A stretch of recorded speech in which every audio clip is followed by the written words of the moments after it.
Mark Skaar on the Skaar Kaard on 103.7 The Fox. I'm proud to welcome in Mr. Adrian Vandenberg. How are you? I'm doing great, Mark. Thanks very much. I hope the same for you and everybody who's listening here. Congratulations on the new record, Sin. I've been listening to it constantly, and I'm really enjoying it. Oh, great. I'm glad to hear that because I'm very proud of it, too. It's one of the very few records I've ever recorded that I'm playing for my own enjoyment in the car, even though I must have heard it a million times by now while recording and all that stuff and writing the songs.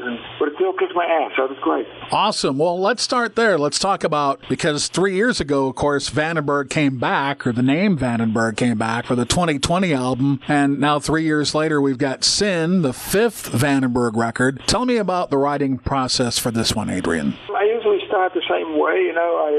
I sit with my guitar. Well, that's what I do a lot during the day, and I stumble onto a part that I like. It could be a riff, or it could be a chorus, or a verse, or whatever, and then I usually record it into my iPhone in order not to lose it. And a couple of days later, or a week later, or a month later, I go over some of the ideas, and when I get a kick out of it, then I take it from there actually, and build up like a nice combination, you know, like a riff, verse, and a chorus and stuff. And usually I'm very lucky that I get ideas for the vocal melodies as well, and some of the lyrics. So usually, like on 2020, I wrote the lyrics and the vocal melodies and the music myself. This time I worked with my new singer, Mats Leven. He's got a lot of ideas too, so we were bouncing off each other, you know, initially sending ideas back and forth through the internet, which comes in very handy because I live in Holland and he lives in Stockholm, Sweden. So by the time we basically had a collection of interesting stuff, I flew to Stockholm, and Mats has got a nice home studio just like me, so we worked there for a while on the vocal melodies and the lyrics together, and then we were pretty much ready to go into the studio, and that's what we did. Talking with Adrian Vandenberg about Sin, the new record, and you work with Bob Marlott this time, who has a pretty impressive track record, and what was it like working with Bob?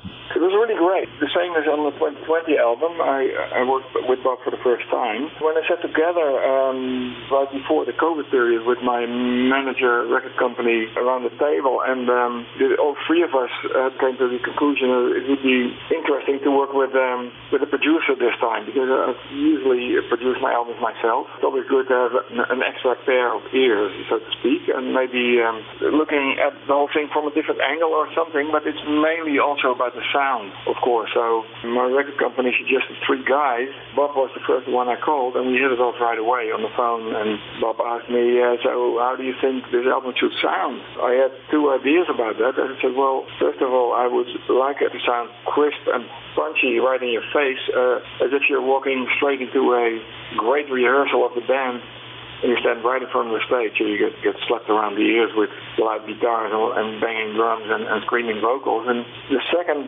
angle that I had, I was always wondering how would my favorite bands that I grew up on sound if they were, you know, like how would Led Zeppelin sound if they were 24-year-old kids right now? They would definitely sound like I just described, very crisp and very direct. If you listen to the 70s albums, they sound fantastic, of course. I mean, it's timeless class. At the same time, with all the technology evolving, I think knowing Jimmy Page and how he liked to experiment with sound techniques and all that stuff, I'm pretty sure they would have opted for this kind of sound, you know, like very direct and very crisp.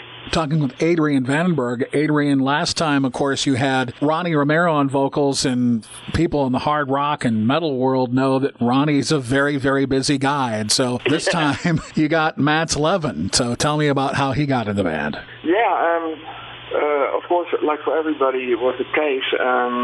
COVID threw everything upside down. We just released 2020, and there was an extensive European and Japanese tour planned, and we were talking about the States, of course, and then suddenly COVID hit. So, well, the tour had to be rescheduled, and rescheduled again, and rescheduled again. Some people know how much work it is, you know, to put a tour together. The logistics have to, you know, the distances have to fit. You don't want to play in Lapland one day and in South Italy the next day, you know, and then the venues have to be available. So the fourth time, tour agent actually got a got a burnout because of rescheduling all the tours from the acts that he's running. So I thought, man, I might as well start recording or start working on new tracks. But meanwhile, Ronnie had taken on other projects because he lives in Romania, and in Romania they could start earlier with shows, which was not the case in my part of Europe. So Ronnie already took on a couple of projects, so our agenda didn't match anymore. So I thought, man, I don't want to wait for like 10, 11 months to start touring, you know. So I had to part company with Ronnie, and thought, man, I only know a few singers who can sing this kind of quality material. And I suddenly remembered Mats from working with Yngwie Malmsteen years ago, and anybody who survives working with Yngwie Malmsteen is a boss, you know, for me. So yeah, I traced down Mats, and he appeared to be a fan. He told me that when he was in his 20s, his mom brought the first two Vandenberg albums, in the first half of the 80s. His mom brought him from London to Stockholm, where Mats lived. So he knew all those songs already, and so it was an easy thing. He was really excited, and I was really excited, because as you can tell on Sin, he's a fantastic singer, so it worked out really, really well. He certainly has a sort of vibe like one of your past cohorts, the legendary David Coverdale. Yes, that's an interesting thing, you know. Mats is from the generation, or he's from the kind of singers who got influenced by singers like Ronnie Dio, David Coverdale, or the Plant, all those very style blues-based singers, you could say. And since Mats has that timbre like David has, more like in the lower register, a very full, big, thick-sounding voice, and that's combined with the kind of material that I've always written in my life, then it's definitely not far away from the material that I wrote together with David for albums like Slip of the Tongue and Restless Heart, that kind of stuff. So it worked out really great, because live we do quite a lot of Whitesnake material that I was involved in the 13 years that I was with Whitesnake, all the way from 1986 till 1999. So we have the luxury of playing a lot of Whitesnake material and some classic Vandenberg and some new Vandenberg. So it's going to be a very exciting set to put together. We're talking with Adrian Vandenberg about Sin, and I've heard rumors about a U.S. tour next year. I'd love to hear more about that. Yeah, man, and we're at the point where it's not just rumors anymore. We're going to do the States in February and March. We're going to do the East Coast first, and then at the second half of the summer, it looks like we're going to be back for the West Coast. We're going to start with a couple of headline shows, and then we join Jeff Tate, and we have a double headline show. And we do with Jeff, I think we do about 20 or something. So it's really great, really exciting, and I think it's a great combination, because, as everybody knows, we make our styles are a little different, but at the same time, our audiences overlap nicely. So it's going to be a very varied evening, so to speak, and very loud. We're with Adrian Vandenberg. I'd be remiss, Adrian, if I didn't mention that you were responsible for the cover art for Sin. Yes, I still run into people who are a little surprised about that. But my job before I actually was able to make a living with the kind of rock that I love to play, because I never wanted to do concessions, I did University of Arts, and I actually taught art for a year and a half at a high school, with which I made money to finance the first demos of Vandenberg. And then suddenly we got signed by Atlantic Records, by the guy who signed AC/DC and those kind of, he was involved with Led Zeppelin, actually. So suddenly it took off, and I thought, well, it's probably going to be over, in a couple of years, because it's a Dutch band. To get successful outside of Holland has always been extremely difficult. There's only been three, I think, in the 70s, a band like Golden Earring and Focus. Focus was one of the first progressive rock bands, you could say, and then in the 80s, Vandenberg. And that's basically about it, It's not easy to get out of Holland with playing rock music, and so I never had the illusion. So I studied painting and art history and all this stuff, and I lived off my paintings for quite a while, and when I stopped with Whitesnake in 1999, I threw myself on my paintings and did a bunch of exhibitions and lived off my paintings again until I couldn't wait any longer and started my band Vandenberg's Moon Kings, which is about 7 years ago. And we did 3 albums, and here I am. I'm the name of Vandenberg again, and it's a different story how that started.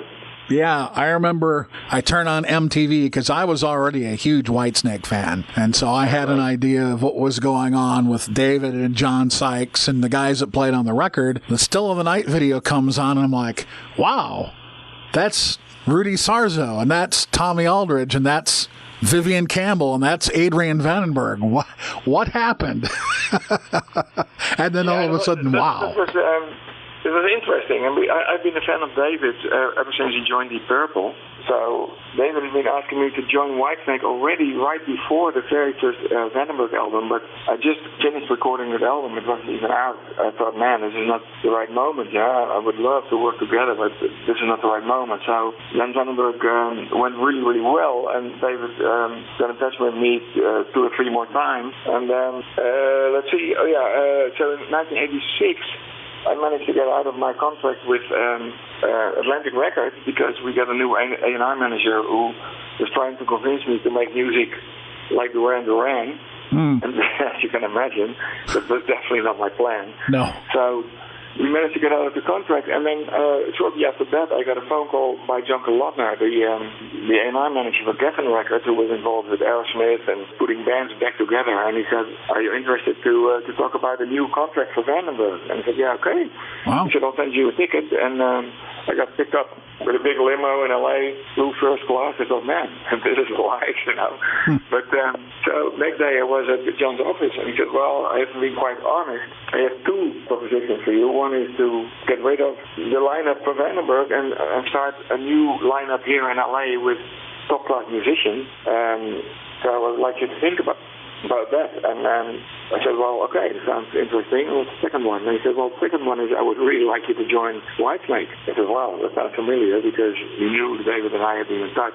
So I said, "Well, give me 1 or 2 days to think about it, you know, because I thought it would be great for the other guys in Vandenberg." And then I realized, well, I'm never going to find a singer of David's caliber, you know, of course, and I was a fan. And then and I got asked to play the guitar parts on Here We Go Again and a new solo.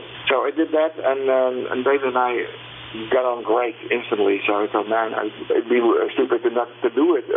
But there was no band yet. I mean, it was just David and me. And like within 1 or 2 weeks, you know, Tommy and Rudy and Vivian got involved. So there we were, you know, recording a video for Still the Night while not having played on it. It was a lot easier for Here We Go Again because I played those guitars, you know, so there was not a problem. But, well, I thought it's okay. It's great music, you know, I'll do that. And that's how it turned out. And we had a great band together. We went on the road shortly after that and kicked ass everywhere. So it was weird because I never met John. He's a fantastic player, as everybody knows. The funny thing is that years ago I got asked by Tin Lizzy, and I went over to England, and I decided, at the advice of my dad, not to go for it and finish my art education first, so I would have a decent job, as he worded it. But, you know, after me, John Sykes joined Tin Lizzy, as everybody knows, so we switched places twice, but I never met him. At some point I probably will, looking forward to that. He's an amazing player, so for sure. I'm hoping he's going to return one of these days and make some killer records again. I pinch my arm every day, you know. Whenever I woke up in a nice hotel, I thought, man, I never expected something like this to happen. And still going with the new album, Sin. Adrian, thank you so much for your time. We appreciate it, and we're looking forward to seeing you here in the U.S. in 2024. Man, thanks very much, man. I'm looking forward to see everybody, and I can't wait to tour the States again. Finally.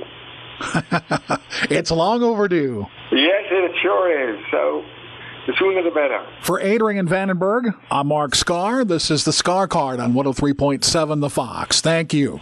Thank you very much. See you soon. Bye-bye.